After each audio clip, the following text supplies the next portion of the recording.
오늘 우리가 살펴볼 말씀은 창세기 7장 17절로부터 해서 8장 22절까지입니다. 오늘은 홍수 기간 동안에 일어난 여러 가지 사건들을 종합적으로 살펴보는 날입니다. 오늘의 설교를 위해서 저는 두 가지 도표를 만들었습니다. 이들은 모두 인터넷 설교 웹사이트에 올라가 있습니다. 첫째 도표는 그 제목을 대홍수 기간 동안 일어난 사건들의 추정 연대표라 이렇게 정했습니다. 이 표는 오늘의 본문 말씀을 전체적으로 분석해서 만들어낸 것입니다.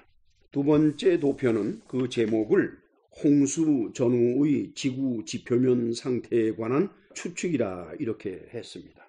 이 도표는 지구에 관한 자료, 또 지구 나이 측정에 관한 자료, 그리고 지구 물의 배분에 관한 자료, 그 다음에는 대기권에 관한 자료, 그리고 해양에 관한 자료, 그리고 비에 관한 자료, 그 다음 텍토닉 플레이트에 관한 자료, 그리고 컨티넨털 드리프트에 관한 자료, 이렇게 해서 여러 가지 필요한 자료들을 인터넷에서 발췌해서 상호 비교 연구에서 만들어낸 도표입니다.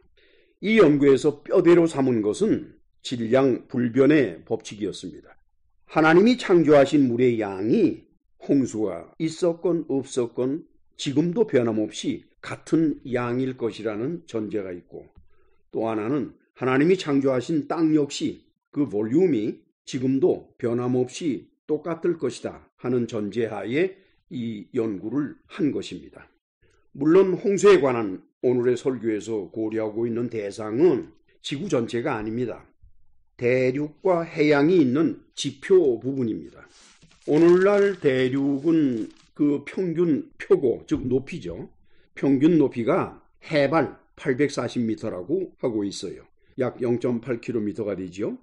그 다음에 대양은 그 평균 깊이가 3688m라고 합니다. 약 3.7km죠.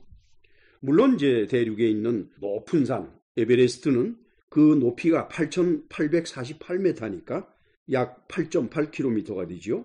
그리고는 바다의 아주 깊은 곳을 트렌치라고 그러는데, 구암 근처에 있는 마리아나 트렌치가 그 깊이가 1911m입니다. 약 11km가 되죠. 지구의 적도에서의 반경은 6384km입니다, 여러분. 그리고 우리가 지금 살펴보고 있는 대륙, 그리고 대양 바다, 그것을 등에 업고 있는 지각은 그 두께가 평균 35km입니다. 따라서 오늘 우리가 다루고 있는 홍수에 따른 지각 변동은 지구의 표면에서 벌어진 일들이기 때문에 지구 전체에 비하면 0.5%밖에 안 되는 지표면의 일입니다. 그렇지만 바로 이 0.5%밖에 안 되는 이 지표면이 생명체가 살아가는 데 터전이 되고 또한 살아가는 수단이 되는 곳이기 때문에 중요한 것입니다. 참고로 여러분들에게 말씀을 드리면 오늘의 설교에는 지구 물리학적인 용어가 나옵니다. 또한 그러한 내용들도 나옵니다. 물론 제가 가능한 한 이해가 쉽도록 설명을 하겠습니다만 용어 자체는 제가 어떻게 할 수 있는 것이 아닙니다. 따라서 이 설교를 들으시는 분들은 용어가 좀 낯설지라도 하나님이 일으키신 그 대홍수가 지구 물리학적인 과학자들과 상반돼서 어떻게 해석이 되는지 하는 것을 이해해야 되는 일이기 때문에 여러분들께서 조심스럽게 설교를 들어주시기 바랍니다. 이 우주와 지구 그리고 그 안에 있는 생명체들을 품고 있는 자연이 있지요. 그 자연은 거저 생긴 게 아닙니다. 하나님이 만드신 것입니다. 따라서 그 자연을 이끌어가는 자연의 섭리, 그건 역시 저절로 생긴 것이 아니라 하나님이 만드신 것입니다. 그리고 하나님은 어떤 분이신고 하니까 당신이 만드신 것을 스스로 먼저 존중하시는 분이라는 것을 우리가 잊어서는 안 됩니다.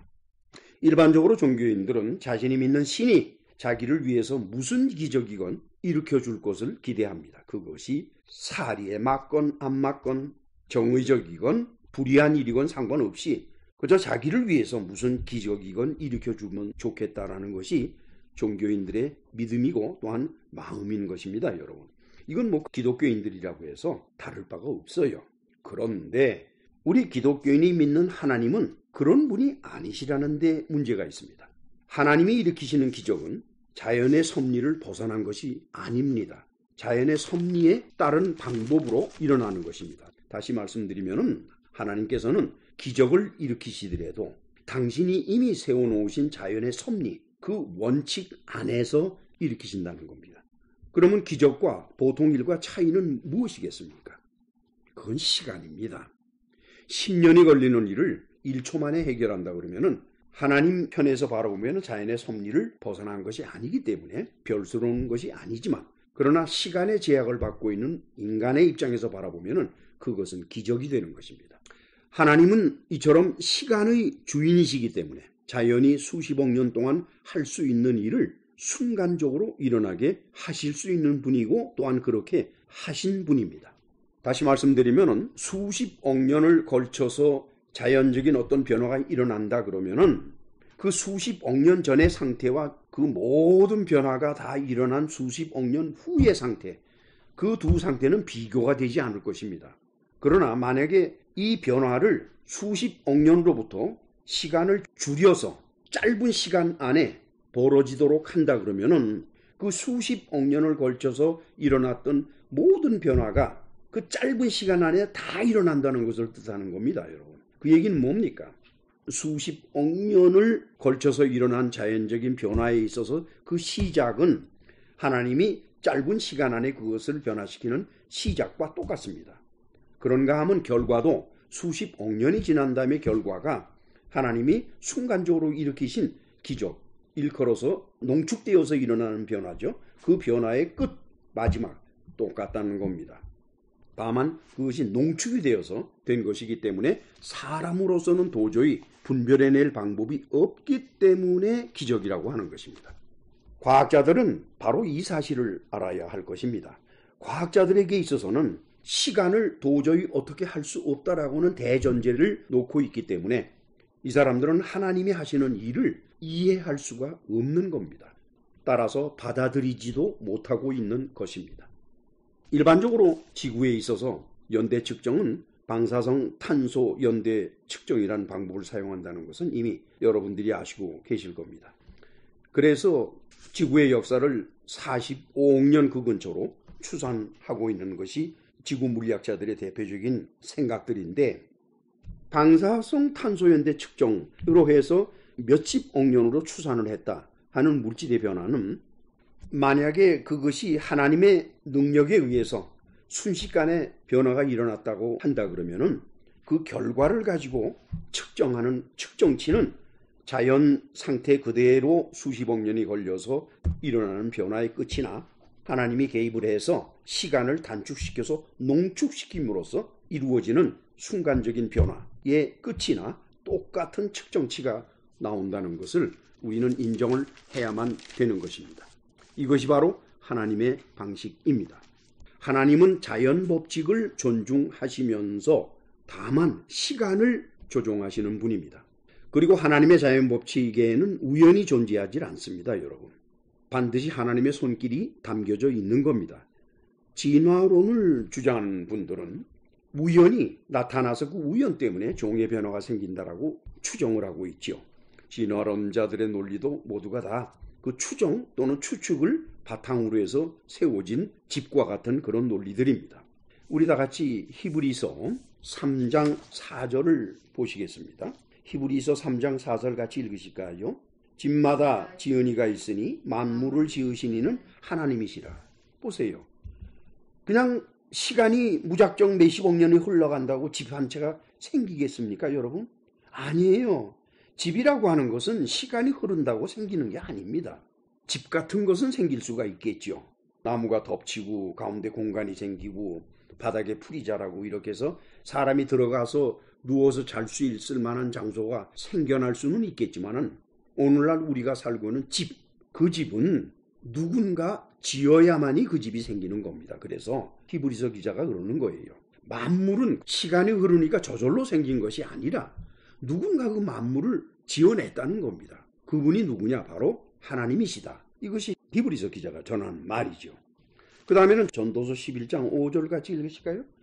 바람의 길이 어떠함과 아이벤자의 태에서 뼈가 어떻게 자라는지를 네가 알지 못함같이 만사를 성취하시는 하나님의 일을 네가 알지 못하느니라.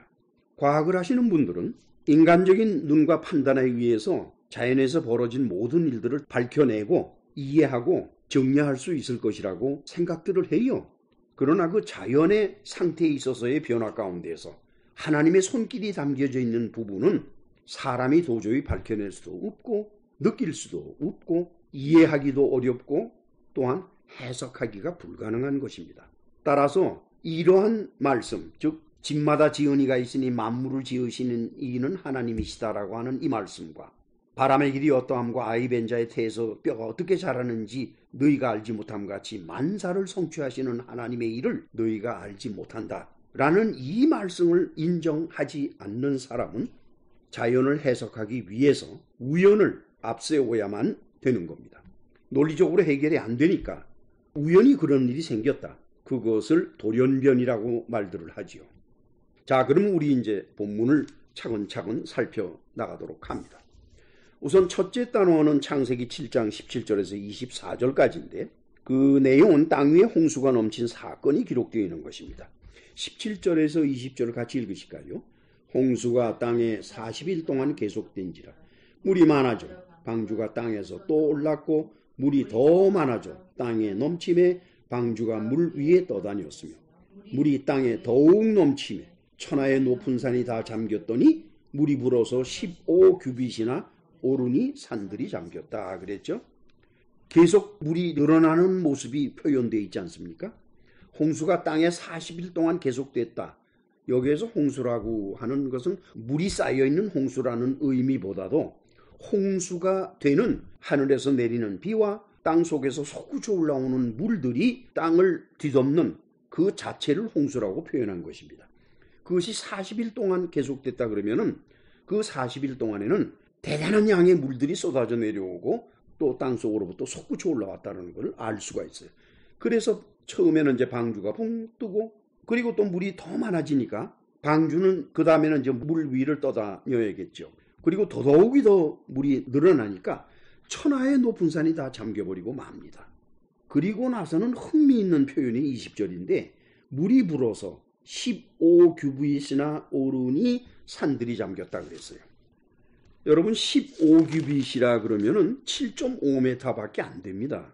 지금 홍수가 벌어져 가지고 높은 산이 다 잠겼다라고 하는 상태에서 겨우 7.5m를 논할 정도로 말씀이 나왔다 그러면은 여러분들 어떻게 생각합니까? 그때 당시의 산의 높이는 오늘날과 같이 높지가 않았다는 것을 우리는 알게 됩니다. 우리 다 같이 나누어드린 도표 가운데서 홍수 전후의 지구 지표면 상태에 관한 추측, 그 도표를 보시길 바랍니다. 그 윗부분에는 컨티넨트, 다시 말씀드리면 대륙이 나와 있죠. 아프리카, 안타르티카, 그러면 이건 남극 대륙을 말하는 것이고 아시아, 유럽, 노스 아메리카, 북아메리카죠. 오스트랄리아, 그 다음에 사우스 아메리카 이렇게 되어 있는데 그 규모를 보면은 면적이 있고 용적은 이제 바다가 대상이 되는 것이고요. 상태 변화가 있습니다. 컨티넨트 대륙은 홍수 전에 그 상태가 전부 육지로 되어 있었다고 하는 겁니다. 오늘날과 변함이 별로 없는 거죠. 그리고는 홍수가 지난 다음에도 마찬가지로 전부 육지로 그대로 남고 있으니까 이 넓이의 지역은 홍수 전이나 후나 똑같이 육지로 있는 거죠.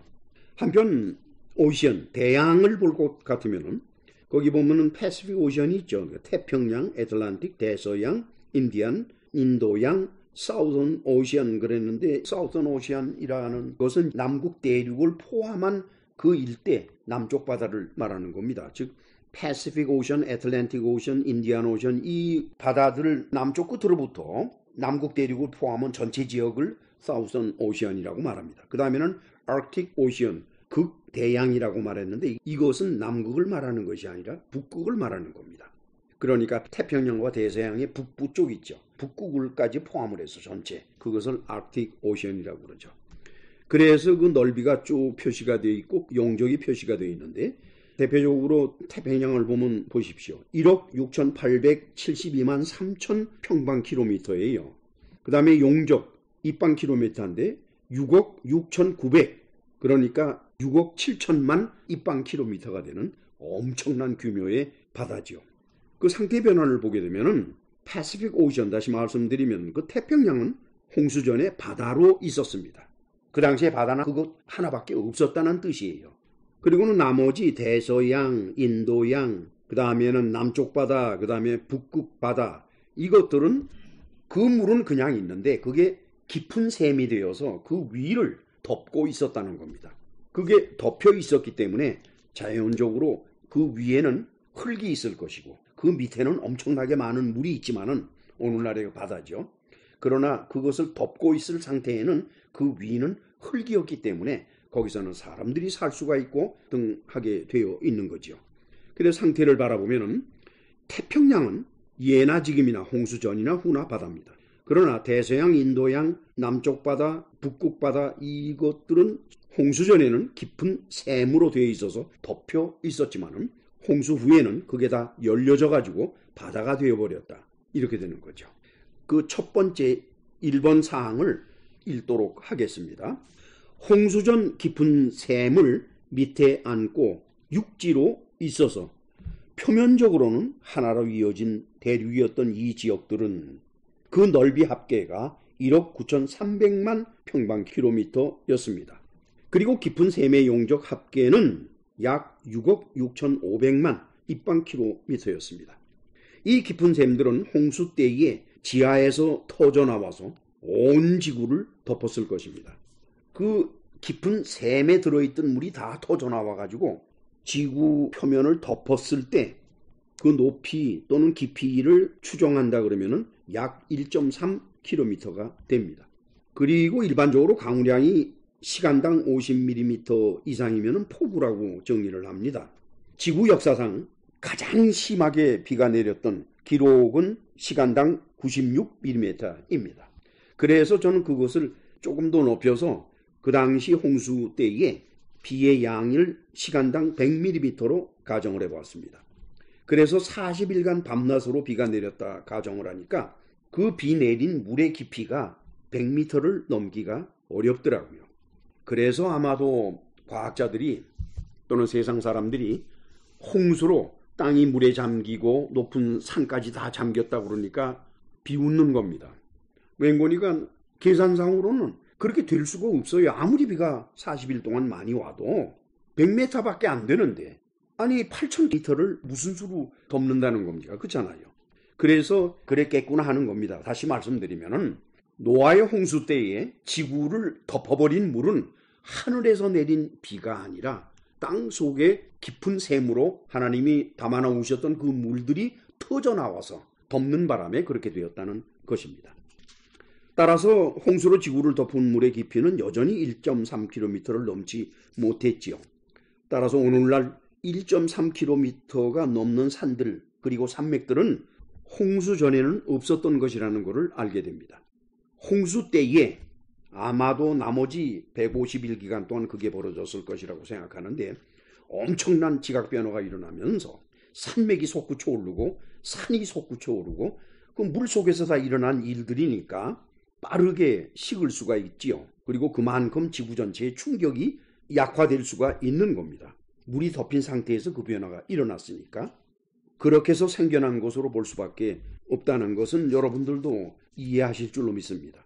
참고로 오늘날 육지의 평균 높이는 840m로 추정하고 있습니다. 그 다음에는 본문으로 돌아와서 21절에서 23절을 같이 읽으실까요? 땅 위에 움직이는 생물이 다 죽었으니 곧 새와 가축과 들짐승과 땅에 기는 모든 것과 모든 사람이라 육지에 있어 그 코에 생명의 기운이 숨어있는 것은 다 죽었더라. 지면의 모든 생물을 쓸어버리시니 곧 사람과 가축과 기는 것과 공중의 새까지라. 이들은 땅에서 쓸어버림을 당하였음에 오직 노아와 그와 함께 방주에 있던 자들만 남았더라. 그렇죠? 물이 다 덮었으니까 무슨 수로 살게 됩니까? 물고기는 살아남았지만, 그러나 코로 숨을 쉼으로써 생명을 유지해 나가는 동물들은 다 다 죽었다는 거죠. 다만 방주에 들어간 사람과 동물들만 살아남고 나머지는 다 죽었습니다. 그 다음에는 24절을 같이 읽으실까요? 물이 150일을 땅에 넘쳤다고 그랬어요. 즉 물이 줄어들지 않았다는 뜻입니다. 물론 여기서 비가 40일 동안만 내린 것은 아닙니다. 40일 동안에 폭우가 내렸고 40일 동안에 땅속 깊은 샘에 물이 솟구쳐 올라오는 거대한 변화는 있었지만 그 40일 이후에도 계속해서 하늘에서 비가 내리고 있었고 그리고 땅속에서 물이 솟구쳐 올라왔는데 다만 그 양이 적었던 것뿐이죠. 상대적으로. 자, 우리 그러면 연대표로 된 도표를 잠깐 보실까요? 대홍수 기간 동안 일어난 사건들의 추정 연대표인데 이것은 인터넷에 올라가 있습니다. 그 맨 윗부분에 보면은 대홍수가 일어난 때가 언제인가 했더니 노아가 600살 되던 해 2월 17일이다 이렇게 되어 있어요. 그것은 주전 약 2456년이라고 볼 수 있고 아담 후 1656년이다 이렇게 해석되고 있습니다. 어디까지나 이것은 성경의 기록을 바탕으로 추정한 수치들입니다. 왼쪽으로부터 보시면은 방주 안으로 들어갔다고 그랬죠. 그 방주 안에서 7일 동안 들어가 있는 겁니다. 2월 10일 날 방주로 들어가서 7일 동안 그 방주 안에 머물고 있었습니다. 그때는 비가 내리질 않았죠. 그 아래에는 하늘의 폭우와 지하수 방수에 의한 홍수가 일어났다 이렇게 되어 있죠. 그 기간이 40일간으로 보는 겁니다. 그래서 그 시작이 언제인고니 2월 17일이고 그때 시작해서 3월 26일까지 하늘의 폭우와 또 지하수 방수가 있어가지고 엄청난 홍수가 일어난 거지요. 그래가지고 방주가 아라랏산에 정착할 때까지 그렇게 물이 넘쳤다 이렇게 되어 있어요. 2월 17일 날, 즉 폭우가 시작되는 그 시점부터 해서 7월 17일까지 150일 기간 동안 물이 땅을 뒤덮어서 넘친 거죠. 자, 그 다음에는 이제 계속해서 둘째 단어로 넘어가십시다. 둘째 단어는 창세기 8장 1절에서 14절까지인데 홍수가 빠지고 땅이 드러나는 사건이 기록되어 있습니다. 1절로부터 3절을 같이 읽으실까요? 하나님이 노아와 그와 함께 방주에 있는 모든 들짐승과 가축을 기억하사 하나님의 바람을 땅 위에 불게 하심에 물이 줄어들었고 깊음의 샘과 하늘의 창문이 닫히고 하늘에서 비가 그침에 물이 땅에서 물러가고 점점 물러가서 150일 후에 줄어들었다 이렇게 되어 있죠. 여기에서 말이죠. 하나님이 노아와 그와 함께 방주에 있는 모든 들짐승과 가축을 기억했다고 그랬어요. 하하, 이거 어떻게들 생각하십니까? 아니, 기억하셨다 그러면 그 150일 동안에 하나님은 그 생각하지 않으셨다는 거잖아요. 홍수를 일으켜 놓으시고 나서 150일 동안 하나님은 그 사건 자체를 생각 안 하시고 다른 일을 하시다가 또는 다른 생각을 하시다가 어느 순간에 내가 그렇게 해놨지 라고 기억을 하셨다라고 이렇게 기록이 되어 있으니까 이건 우리가 좀 생각해야만 되는 그런 현상이라고 저는 생각을 해요. 똑같은 표현이 출애굽기 2장 23절에서 25절 사이에 기록이 되어 있습니다. 같이 읽으실까요? 여러 해 후에 애굽 왕은 죽었고 이스라엘 자손은 고된 노동으로 말미암아 탄식하며 부르짖으니 그 고된 노동으로 말미암아 부르짖는 소리가 하나님께 상달된지라.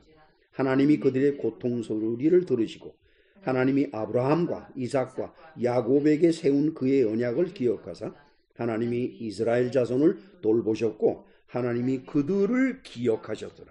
여기도 보면은요. 하나님께서 아브라함과 이삭과 야곱에게 언약을 주신 다음에 그들이 애굽으로 들어가서 자그마치 400년 넘어 사는 그 기간 동안 하나님은 그들을 잊고 계셨다는 겁니다. 생각 안 하셨다는 거예요. 그러시다가 그들이 부르짖는 소리를 들으시고서 아이쿠 내가 아브라함과 이삭과 야곱에게 그들의 자손들을 가나안 땅에서 살게 하겠다라고 말을 했구만. 내가 그런 약속을 했구만. 그 약속을 비로소 기억하셨다라고 하는 거니까 이거는 우리가 어떻게 생각을 해야 될지 저는 이 문제 때문에 많은 생각을 하고 어떻게 하나님이 잊어버리실 수가 있을까? 어떻게 하나님이 그 사실을 생각하지 아니하시고 다른 생각을 하고 계실까? 하나님도 그러실 수가 있으실까? 글쎄요, 저는 생각했다 안 했다는 차원을 떠나서 하나님이 외면하시는 때가 있었다라고 해석하고 싶습니다. 즉 하나님의 관심사항이나 이런 것이 방향을 바꾸는 거죠. 아니면은 어떤 사건에 대해서 관심을 닫아버리는 겁니다. 잠시 동안. 어차피 시간이 흘러야 일이 이루어지는 거니까 그 시간이 흘러갈 동안에는 하나님이 아시고 계시고 보시고 계신다고 해서 어떤 변화를 만드실 수 없다라는 걸 하나님이 아신다 그러면은 외면할 수밖에 없죠. 여러분들 같으면 어떻게 하시겠습니까? 그 다음에는 우리가 좀 생각할 점이 나타나요. 이게 8장 2절이에요. 같이 읽으십니다. 기쁨의 샘과 하늘의 창문이 닫혀있고 하늘에서 비가 그쳤다 그랬어요. 그렇다면 어떻게 되겠습니까? 그때까지 150일 동안 물이 꽉 차 있음에도 불구하고 아까 제가 말씀드린 것처럼 여전히 하늘에서는 비가 내리고 땅에서는 물이 솟구쳐 올라왔다. 다만 양이 상대적으로 약하다. 그렇게 되는 거죠. 즉 40일 동안에는 격심하게, 나머지 110일 동안은 규모는 작지만 여전히 비가 내리고 여전히 샘에서는 물이 올라왔다. 이렇게 되는 겁니다. 그러면서 8장 1절에 보니까 하나님이 바람을 땅 위에 불게 하셨다고 그랬어요. 여기 바람이라고 번역한 히브리가 루아흐인데, 루아흐는 숨, breath, wind, 바람, spirit, 영, 이런 여러 가지로 해석할 수 있다라고 그랬죠. 그리고는 이제 불었다라고 번역한 히브리어는 아바르예요. 아바르.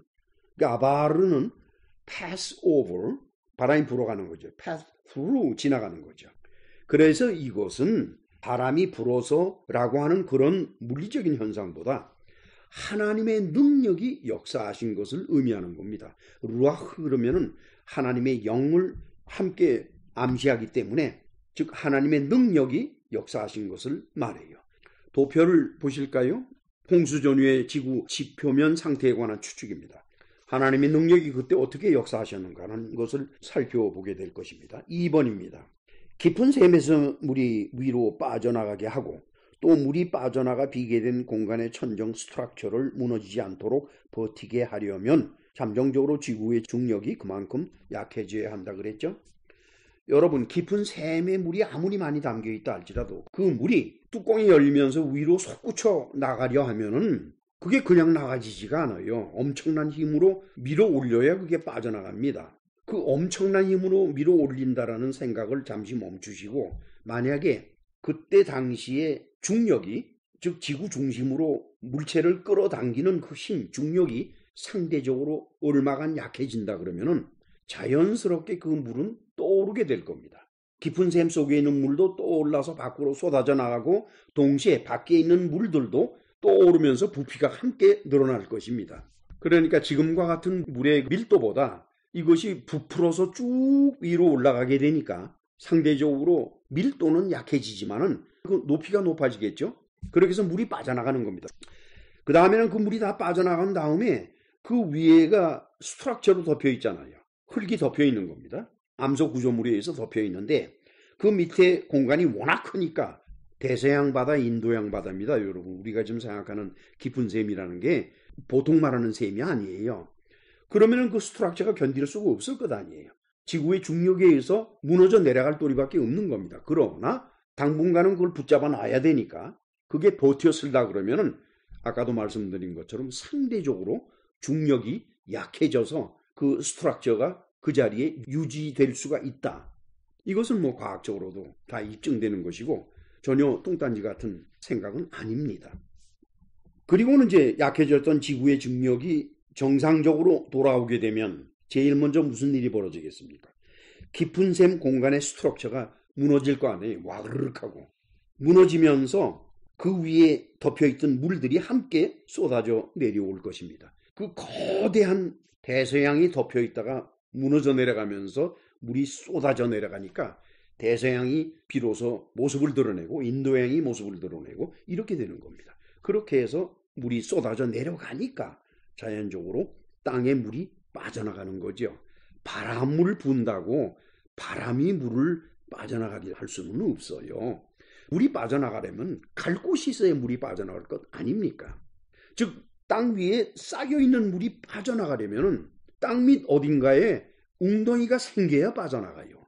그 웅덩이를 만드는, 즉 대서양을 만들어내고 하는 그런 일들은 그 위에 쌓여진 스트럭처를 무너뜨리면 되니까 그 무너뜨리는 힘, 이것은 어디까지나 중력의 강약으로 이루어지는 것들이기 때문에 그것을 하나님이 역사하셔서 잠시 동안 중력을 약하게 하셨다가 다시 원래 상태로 돌려주셔서 바다가 나타나도록 하셨다.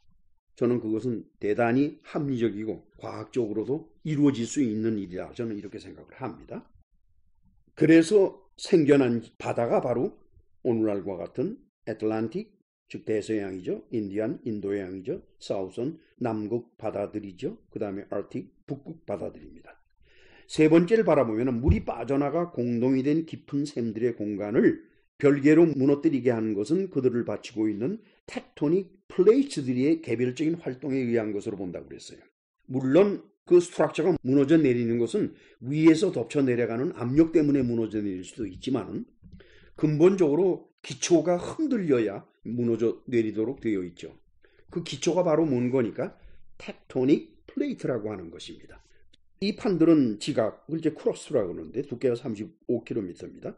그리고 멘틀의 상부층, 멘틀은 상부층, 하부층 두 개로 되어 있죠. 상부층이 어퍼 멘틀인데 그것은 암소권으로 되어 있고 하부층은 연한 곳으로 되어 있습니다. 그래서 그 두께가 모두 60km에 이르는 판들이니까 얼마나 큽니까, 여러분? 따라서 이들이 서로 움직이게 되면은 화산이 터져 나오고 지진이 일어나서 땅이 갈라지고 물러나고 지층이 돌출돼 가지고 지층이 돌출돼서 튀어오르면 그게 바로 산맥 아닙니까? 그리고는 화산과 함께 터져 올라가면 거대한 산이 되는 것이고 그렇잖아요. 그리고 지층 단절이 벌어지면 깊은 계곡이 만들어지고 절벽이 만들어지게 되는 겁니다. 그리고는 바닷속에서는 오션 트렌치라고 그래서 아주 깊은 계곡이 바다 밑에 생기게 되죠. 그래서 지형을 변화시키게 되는 겁니다. 지구 물리학자들은 어떻게 생각하는 거니까 이 플레이트들이 움직이는 게 매년 보면은 수 센티미터로 측정이 된다라고 해요. 그러니까 매년 수 센티미터씩 움직였으니까 이게 수십억 년 동안 움직이다 보면은 이 플레이트들이 결국 물러나서 멀리 떨어져 나갈 것 아니냐? 그래서 그것을 뭐라고 말을 했는 거니까 continental drift라고 그랬어요. 대륙이 떠다닌다는 뜻입니다. 처음에 대륙이 붙어 있다가 그 플레이트들이 움직이는 바람에 대륙 자체가 움직이는 거죠. 아프리카와 유럽 서쪽에 붙어 있던 남북 아메리카가 거기서 떨어져 나가가지고서 서쪽으로 막 움직이는 거예요. 매년 몇 센티미터씩 움직인다 그러면 수십억 년이면 오늘의 거리처럼 확 물러날 것 아닙니까? 그렇게 해서 만들어졌다고 하는 것이 과학자들이 말하고 있는 continental drift 이론입니다. 그러나 저는 그것을 인정할 수가 없습니다. 이 문제에 대해서는 과학자들 간에도 서로 이견이 많아서 여전히 논쟁이 벌어지고 있는 사항들이죠. 그래요. 오늘날도 이 플레이트는 계속해서 움직이고 있어요. 그래서 지금 그 플레이트들이 가장 심하게 움직이는 곳들이 어디인 거 보니까 북쪽으로는 알래스카, 그 다음에 러시아의 동쪽, 그리고는 일본, 그럼 내려가서 필리핀, 그리고 쭉 내려가서 오스트레일리아 북쪽의 뉴질랜드 이런 등등으로 빙 돌아가고 그 다음에는 동쪽으로 해서 남아메리카 서쪽, 북아메리카 서쪽 이 전체를 활화산 지역이라고 그러죠. 리빙 파이어. 그게 전부 그 플레이트들이 접촉되어 있는 부분들이에요. 그것이 끊임없이 움직이기 때문에 그 움직이는 상태가 심해지면 지진이 일어나고 화산이 터지는 겁니다. 그것이 바로 화산대예요. 그러니까 지금도 과학적으로 봤을 때 이 플레이트들은 끊임없이 움직이고 있다는 것을 잊어서는 안 될 것입니다. 자, 그러면 여기서 우리는 하나님이 지구를 창조하실 때의 정황을 좀 살펴볼 필요가 있습니다. 다 같이 우리 자료에서 창세기 1장 9절로 10절 같이 읽으실까요? 하나님이 이르시되 천하의 물이 한 곳으로 모이고 묻이 드러나라 하시니 그대로 되니라. 하나님이 묻을 땅이라 부르시고 모인 물을 바다라 부르시니 하나님이 보시기에 좋았다. 보세요. 뭐라고 그랬어요 지금 성경에. 천하의 물이 한 곳으로 모이라고 그랬죠. 천하라 그래야 지구는 둥근 공과 같은 땅입니다. 그 공과 같은 땅에 물이 모이는데 한 곳으로 모인다는 얘기는 웅덩이가 파진다는 얘기예요. 그래서 그 주위는 빙 돌아가면서 땅이 있고 가운데 웅덩이가 파져가지고 거기에 물이 다 모인다는 뜻이 바로 이 말씀의 뜻이에요. 천하의 물이 한 곳으로 모여라 하는 그 뜻인 것입니다. 그런데 제가 연구한 바에 의하면 바로 하나님이 지구를 창조하실 때 웅덩이식으로 물을 모이기 위해서 만드신 바다가 바로 태평양이라는 것입니다. 여러분 말이죠. 인터넷을 여러분들이 찾아보면은 이걸 볼 수가 있어요. 그 제목이 무언고니까 Earth Without Water예요. 물이 없는 지구 표면입니다. 그곳을 찾아가 보면은 물이 다 빠진 상태의 지구의 모습을 모형으로 만들어 놓은 곳이 있어요. 이제 그것을 사진으로 찍어서 인터넷에 올렸는데 굉장히 흥미스러워요. 이렇게 보면은 태평양 지역은 이게 웅덩이였구나 실감이 나요. 근데 나머지 지역들은 웅덩이일 수가 없어요.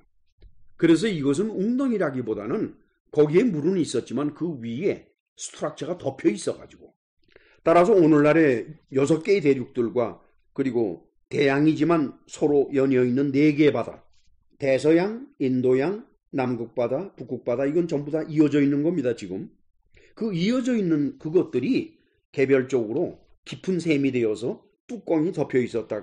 그러면 우리가 쉽게 해석을 할 수가 있죠. 표면적으로는 모두가 흙이 덮여 있기 때문에 사람들이 살 수 있는 육지로 이루어진 대륙들이다. 이렇게 되는 거죠. 그래서 그것이 지구 전체를 덮고 있었고 태평양만 웅덩이같이 돼서 거기에만 물이 모였다. 이것이 바로 창세기 1장 9절에서 10절 사이에 표현되어 있는 상태인 것입니다. 결국 아까도 말씀드린 것처럼 홍수의 물의 깊이가 약 1.3km에 이르는 엄청난 양의 물이었기 때문에 이 물들은 하늘에서 내려와서 이렇게 될 수는 없습니다. 오히려 깊음의 샘에서 터져나와서 지구 표면을 덮었기 때문에 자그마치 1.3km나 되는 깊이를 가진 물이 될 수가 있는 거죠. 그리고 그 깊음의 샘을 덮고 있었던 스트럭처, 그것은 무너져 내려앉죠. 그리고 그것이 무너져 내려앉으니까 내려앉은 그곳으로 다시 물이 쏟아져 들어가는 거죠. 결국 1.3km 높이로 지구의 표면을 덮었던 홍수물이 제자리로 돌아갔을 것입니다. 이것을 우리가 현실적으로 생각한다 그러면은 아마도 대서양 한가운데 어딘가에는 아니면은 그 전체가 홍수 이전에 살았던 사람들의 흔적이 거기에 있었을 것이라는 생각이 들어요. 거기뿐만 아니라 인도양 그런 기타 여러 곳이 홍수 이전에 많은 인구가 있었기 때문에 무언가 사람이 살았던 흔적이 보였을 것이다 이렇게 보는 거죠. 결국 홍수 전이나 홍수 후에나 대양의 물은 변함이 없습니다.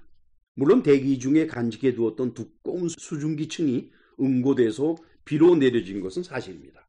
그러나 비가 내려진 깊이가 100m를 넘지 못했을 것이니까 지각 변동하는 과정에서 그 물도 마찬가지로 배분되었을 것이고 그리고 나머지 물은 홍수가 끝난 다음에 다시 정상적인 증발 상태로 되어서 대기 중으로 흡수되어 들어갔을 것이다. 이렇게 보는 것입니다. 이렇게 함으로써 질량 불변의 법칙, 즉 하나님이 창조하신 물의 양이 홍수 전이나 홍수 후나 변함이 없다라고 하는 것이 논리적으로 또 현상적으로 입증이 되는 것입니다. 자, 이제 본문으로 돌아와서 4절에서 5절 같이 읽으실까요? 일곱째 달 곧 그 달 11의 날에 방주가 아라랏산에 머물렀으며 물이 점점 들어 열째 달 곧 그 달 초하룻날에 산들의 봉우리가 보였다고 그랬죠. 여기에서 아라랏산에 머물렀다고 그랬는데 이 아라랏산은 약 5km나 되는 높은 산입니다, 여러분. 따라서 이 아라랏산이 홍수 전에 있었을 리가 없어요. 이 홍수 도중에 솟구쳐 올라온 산이라 볼 수 있고 웬건이 아라랏산은 이 기록에 나오지 홍수 이전에는 아라랏산에 대한 기록이 성경에서 보이지가 않습니다. 그래서 특별히 아라랏산에 머물렀다라고 모세가 기록한 것은 그 아라랏산이 바로 유브라데스 강의 북쪽 거기에 있기 때문에 그것을 언급한 것이다. 저는 그렇게 보고 있습니다. 그 다음에는 6절에서 12절 같이 읽으실까요? 40일을 지나서 노아가 그 방주에 낸 창문을 열고 까마귀를 내놓음에 까마귀가 물이 땅에서 마르기까지 날아 왕래하였더라. 그가 또 비둘기를 내놓아 지면에서 물이 줄어드는지를 알고자 하며 온 지면에 물이 있으므로 비둘기가 발붙일 곳을 찾지 못하고 방주로 돌아와 그에게로 오는지라. 그가 손을 내밀어 방주 자기에게로 받아들이고 또 7일을 기다려 다시 비둘기를 방주에 내놓음에 저녁 때에 비둘기가 그에게로 돌아왔는데 그 잎에 감람나무 새 잎사귀가 있는지라 이에 노아가 땅에 물이 줄어든 줄을 알았으며 또 7일을 기다려 비둘기를 내놓음에 다시는 그에게로 돌아오지 아니하였다. 이거는 물이 다 물러났느냐, 지면이 드러났느냐 하는 사실을 확인하기 위해서 노아가 하는 일인데 누구나 다 할 수 있는 일들이기 때문에 이것은 여러분들에게 구체적인 설명이 필요하다고 보지는 않습니다. 그 다음에는 13절에서 14절 같이 읽으실까요? 601년 첫째 달 곧 그 달 초하룻날에 땅 위에서 물이 거친지라 노아가 방주 뚜껑을 제치고 본즉 지면에서 물이 거쳤더니 둘째 달 21의 날에 땅이 말랐다 그랬어요. 그 도표를 보실까요? 추정 연대표. 거기 보시면은 7월 17일 날부터 해서 이제 물이 물러나기 시작하고 바로 그 7월 17일 날 하나님께서 홍수가 일어난 것을 기억하시고 바람을 부으셨다. 즉 하나님이 역사하셔가지고 지금까지 말씀드린 모든 지구 물리학적인 변화가 일어났을 것으로 보는 겁니다. 그 다음에는 10월 1일에 산들의 봉우리가 보이고 그로부터 40일이 경과한 다음에 까마귀를 내보냈죠. 11월 10일에. 또 그 다음날 이제 같은 날인지는 잘 모르겠습니다만은 비둘기를 내보냈습니다. 그랬더니 그냥 돌아왔어요. 그래서 다시 7일을 경과한 다음에 또 비둘기를 내보내니까 잎사귀를 가져왔습니다. 그래서 이거 땅이 많이 말라서 물 위에 잎사귀가 떠다니는구나. 그래서 집어왔구나. 그래 다시 7일이 경과된 다음에 11월 27일 날 비둘기를 다시 날려보내니까 이제 비둘기가 돌아오질 않습니다. 그래서 결국 따지고 보니까 7월 17일부터 150일 동안 물이 물러났습니다. 12월 17일까지 물이 물러난 거죠. 그 다음에 1월 1일에 방주 뚜껑을 걷어냈습니다. 그리고 나서는 2월 27일 날 땅이 완전히 말랐으니까 그 가운데 박스 안에 제가 표시한 통계를 보게 되면 물이 땅을 덮은 것이 150일 기간이고 물이 물러나는 것이 150일이고 땅이 마르는데 70일 걸렸습니다. 그래서 전체 홍수 기간이 370일이 되는 겁니다. 물론 기간 계산 조건은 1년을 12개월로 받고 1개월을 30일로 봤습니다. 그 다음에 셋째 단어는 창세기 8장 15절에서 19절이 되겠습니다. 15절에서 17절 같이 읽으실까요? 하나님이 노아에게 말씀하여 이르시되 너는 네 아내와 네 아들들과 네 며느리들과 함께 방주에서 나오고 너와 함께한 모든 혈육 있는 생물 곧 새와 가축과 땅에 기는 모든 것을 다 이끌어내라. 이것들이 땅에서 생육하고 땅에서 번성하리라 그러셨어요. 이것은 이제 하나님이 노아에게 하신 말씀이에요. 홍수 다 끝났으니까 나와라. 이제 그 말씀입니다. 그 다음에는 18절에서 19절 같이 읽으실까요? 노아가 그 아들들과 그의 아내와 그 며느리들과 함께 나왔고 땅 위의 동물 곧 모든 짐승과 모든 기는 것과 모든 새도 그 종류대로 방주에서 나왔더라. 노아가 순종하는 모습이 보이죠. 여러분 이 말씀을 통해서 우리가 노아라는 사람을 알 수가 있어요. 웬만하면은 물이 다 거치고 땅이 말랐다 그러면은 나옵니다. 그 안에서 나오게 돼 있어요. 웬만하면은. 그런데 이 사람 보세요. 하나님이 들어가라 그렇게 말씀하셔서 들어갔기 때문에 하나님이 나와라 그러시지 않으면 안 나오는 거예요. 이게 믿음입니다, 여러분. 알아서 챙기는 게 믿음이 아니에요. 믿음이라고 하는 거는 시작한 분을 믿고 끝을 맺어 나가는 것이 바로 믿음이라고 하는 것입니다. 노아는 바로 믿음의 사람인 것입니다. 이제 마지막 단어는 창세기 8장 20절에서 22절인데 20절만 같이 읽으실까요? 노아가 여호와께 제단을 쌓고 모든 정결한 짐승과 모든 정결한 새 중에서 제물을 취하여 번제로 제단에 드렸다 그랬죠. 자, 그러자 이제 21절 같이 읽어요. 여호와께서 그 향기를 받으시고 그 중심에 이르시되 내가 다시는 사람으로 말미암아 땅을 저주하지 아니하리니 이는 사람의 마음이 계획하는 바가 어려서부터 악함이라. 내가 전에 행한 것 같이 모든 생물을 다시 멸하지 아니할 것이다 라고 그랬는데 어떻게들 생각하세요?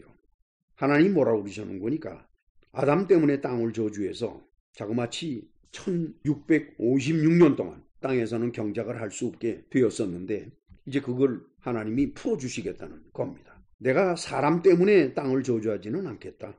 그러시면서 이제 다시는 모든 생물을 이렇게 멸하지 않겠다. 이렇게 말씀을 하셨는데, 그러면 사람이 그 홍수를 겪고 나더니 완전히 변했네. 그래서 하나님이 이제 모든 생물을 죽이지 않겠다. 이렇게 결심한 것처럼 생각이 되는데, 보세요. 사람의 마음에 계획하는 바가 어려서부터 악하다. 사람은 조금도 변함이 없어요. 이제는 아주 어려서부터 악한 겁니다. 다시 말씀드리면은 이렇게 모든 동물을 때로 죽여서 문제가 해결되는 것이 아니라는 것을 하나님이 확인하신 거예요. 그렇다고 해서 이들을 영원히 함께 데리고 가겠다는 것은 아닙니다. 이들을 전부 다시 없애버리겠다는 그런 것이지요. 따라서 이 다음에는 이렇게 생물을 죽여버리는 그런 선에서 끝나지를 않고 모든 것을 불에 태워서 없애버리는 거죠. 그렇게 생각하시는 겁니다. 베드로후서 3장 6절로 7절 같이 읽으실까요? 이로 말미암아 그때의 세상은 물이 넘침으로 멸망하였으되 이제 하늘과 땅은 그 동일한 말씀으로 불사르기 위해서 보호하신 바 되어 경건하지 아니한 사람들의 심판과 멸망의 날까지 보존하여 두신 것이라. 그 다음에 어떻게 하시려고 그러세요? 지난번에는 물로 동물, 사람 그들만 죽였는데 이번에는 뭡니까? 불사르기 위해서. 그것도 땅뿐만 아니에요. 지구뿐만 아니라 하늘, 그 천체 모든 것을 다, 다시 말씀드리면 우주 전체를 다 불살라 없애버리시겠다 하는 것이 하나님의 계획이라는 것을 우리는 잊어서는 안 됩니다. 그 다음에는 22절 같이 읽으실까요? 땅이 있을 동안에는 심음과 거둠과 추위와 더위와 여름과 겨울과 낮과 밤이 쉬지 아니할 것이다 그랬어요. 여기서 심음과 거둠이 생겨난 것은 하나님께서 땅에 주신 저주가 풀렸기 때문에 비로소 사람이 심을 수가 있고 경작할 수가 있고 거둘 수가 있는 농사의 일이 시작된다는 그런 뜻입니다. 그 다음에는 추위와 더위가 생겼다. 그 전에는 추위도 더위도 없이 온화한 기온이었다는 것을 알 수가 있죠. 그 다음에 여름과 겨울이 생겼다는 것은 뭡니까? 홍수 전에는 항상 일정한 온도를 유지하는 온화한 기후, 봄이나 가을 이런 식이 되겠죠. 였었는데 이 홍수를 통해서 여름과 겨울이 생겼다는 것은 추울 때가 나타나고 더울 때가 나타나는 그런 것입니다. 그것은 뭘 의미할까요? 여름과 겨울이 생기고 추위와 더위가 지구상에 생기는 것은 지구의 자전축이 23.5도로 기울어졌기 때문입니다. 이것을 모르는 사람은 아무도 없습니다. 아마도 하나님은 이 홍수 때의 어느 순간에 지구의 자전축을 23.5도로 기울게 하셨을 겁니다. 그럼으로써 북극과 남극이 태양 열로부터 제외되는 순간이 와요. 아주 제외되는 순간. 그 순간이 오기 때문에 그때 빙하가 만들어지는 거죠. 자, 오늘 우리는 창조를 믿지 않는 사람들이 빅뱅 이론을 통해서 우주가 만들어졌다, 지구가 만들어졌다 이렇게 생각하고 있고, 또한 진화론을 통해서 생태계가 변화돼서 오늘과 같이 되었을 것이라고 해석하는 관점에 대해서 기독교인으로서 답변하는 자세로 홍수 사건을 분석을 했습니다. 여러분, 빅뱅 이론이나 진화론은 그 전제가 있습니다. 그것은 우연이에요. 과학적으로 합리적으로 가다가 갑자기 어떤 우연한 기회에 돌연변이가 일어나서 라고 하는 그것이 개입돼야 비로소 빅뱅 이론이 성립이 되는 것이고 진화론이 성립이 되는 것입니다. 그들은 우연을 바탕으로 지구의 역사를 해석하죠. 우리 기독교인은 하나님의 개입을 바탕으로 지구의 역사를 해석하고 있습니다. 따라서 저들의 주장처럼 자연이 수십억 년이라는 시간만 흐르면 그 많은 변화가 저절로 생길 것이다 라고 하는 주장이 과연 옳을까요? 우선 지구 물리학자들이나 창조를 믿는 기독교인들이나 대륙이 처음에 하나였을 것이다 라고 하는 생각은 같습니다. 그런데 지구 물리학자들은 컨티넨털 드리프트를 통해서 그 하나였던 대륙이 조각이 나서 떨어져 가지고 오늘날과 같은 대륙이 되었을 것이다 라고 주장을 하고 있죠. 물론 이를 부정하는 학자들도 많습니다. 근데 이 처음에 하나였던 대륙을 무엇이라고 부르고 있는 거니까 펜지어라고 부르고 있어요. 펜지어. 그것이 그리스어로 판가이아라는 것이에요. 판 그러면 홀이라는 뜻입니다. 모든. 가이아 그러면 랜드라는 뜻이에요. 땅. 그래서 그것을 영어 철자로 풀어서 쓰니까 판가에아가 돼요. Pangaea, 판가에아. 그런데 영어로 발음할 땐 펜지어라고 발음을 하지요. 그리스어가 더 신뢰성이 있기 때문에 그리스어를 그대로 발음하겠습니다. 이 판가이아는 육계 대륙과 인도 그리고 남극 대륙이 서로 유사한 지형면을 마주하고 모여있는 형상을 취하고 있습니다. 그 면들이 형태가 이렇게 서로 마주쳤을 때 맞물려 들어갈 수 있는 모양들을 쫙 모아놨어요. 그랬더니 정말 그거 하나가 되더라고요. 둥그렇지는 않지만은 뭐 비뚤비뚤 하더라도 어쨌든 하나가 돼요. 따라서 지구 표면상의 모습은 넓은 바다 중에 이 판가이아라고 하는 하나의 대륙이 떠 있는 형상입니다. 그것이 바로 지구 물리학자들이 주장하고 있는 판가이아의 모습입니다. 그런데 이 판가이아를 이루고 있는 대륙들, 그 대륙들이 별개로 텍토닉 플레이트를 형성하고 있다고 그래요. 이 플레이트 간에 상호작용이 일어나면서 대륙들이 자연적으로 분리된다는 거지요.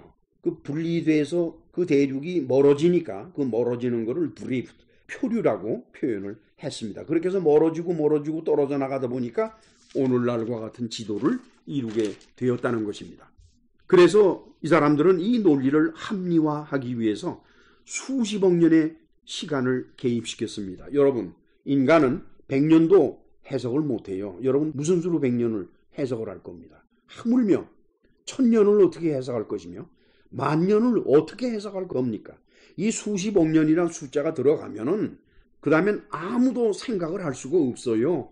생각이 정지되고 말아요. 따라서 이분들은 그 수십억 년의 세월이 지나면은 우연히 갈라지고 우연히 떠나고 어떻게 방향이 그쪽으로 우연히 생겨서 멀어졌더라 이렇게 되는 거죠.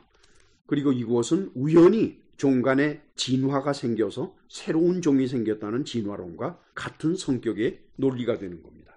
한편 기독교인으로서 저는 대륙이 하나였다는 데는 동의합니다. 그러나 판가이아가 아니라 태평양을 제외한 모든 것이 한 판으로 이어진 육지라고 생각합니다. 그리고 태평양은 성경에서 말씀하는 대로 구덩이같이 물이 모인 곳이다 이렇게 보는 것이죠. 그 중에서 오늘날의 대륙은 그 위치나 크기가 그대로 있는 겁니다. 그리고 그 사이에 오늘날은 바다로 깔려져 있지만은 그 당시에는 아까도 말씀드린 것처럼 엄청난 스트럭처로 지붕을 덮은 깊은 샘으로 보았던 것입니다. 그래서 그 깊은 샘에 담겨있던 물들이 밖으로 솟구져 나올 수 있도록 되었다는 거죠. 따라서 태평양을 제외한 나머지 전 지역은 결국 하나로 연결된 육지입니다.